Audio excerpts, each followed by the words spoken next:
Hello guys, magandang araw po sa inyong lahat. Sa video natin ngayon, pag-usapan po natin ang libreng edukasyon dito sa Pilipinas. Before tayo guys magsimula, magpapasalamat muna po ako sa lahat ng mga viewers, subscribers at supporters sa channel ko. Maraming salamat po sa inyong walang sawang panonood at suporta sa channel ko. So kung bago lang kayo sa channel ko at gusto nyo ang video na ito, paki-like lang po, share, and huwag kalimutan mag-subscribe. Ito po base lang po sa aking mga experience at nakikita sa aking kapaligiran.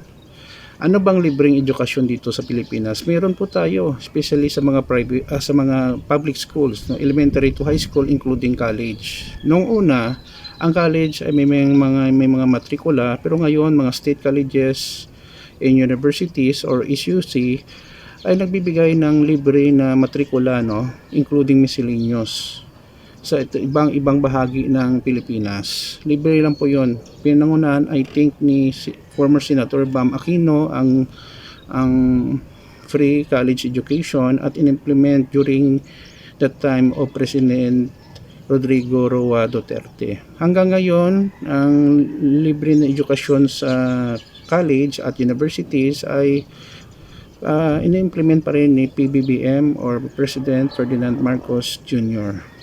Yun po ang kagandahan ng ating government kasi kahit paano tumutulong talaga sa tao.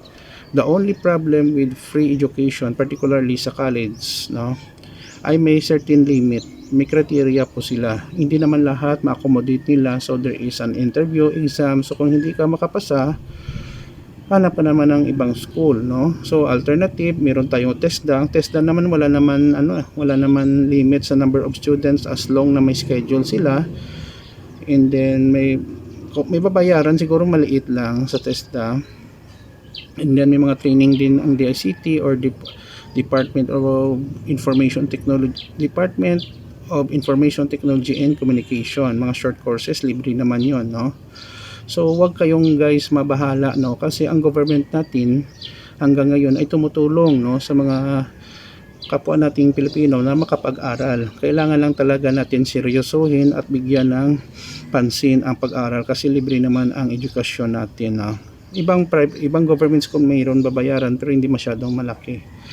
Yun lang po guys. So sana po may napulot kayong information. Maraming salamat po sa inyong suporta at panonood sa channel ko. Don't forget to like, share, and please support my channel guys by clicking the subscribe button. Kung may opinion kayo or may dagdag sa topic natin for today sa libreng edukasyon dito sa Pilipinas, pakilagay lang po sa comment section ng ating video.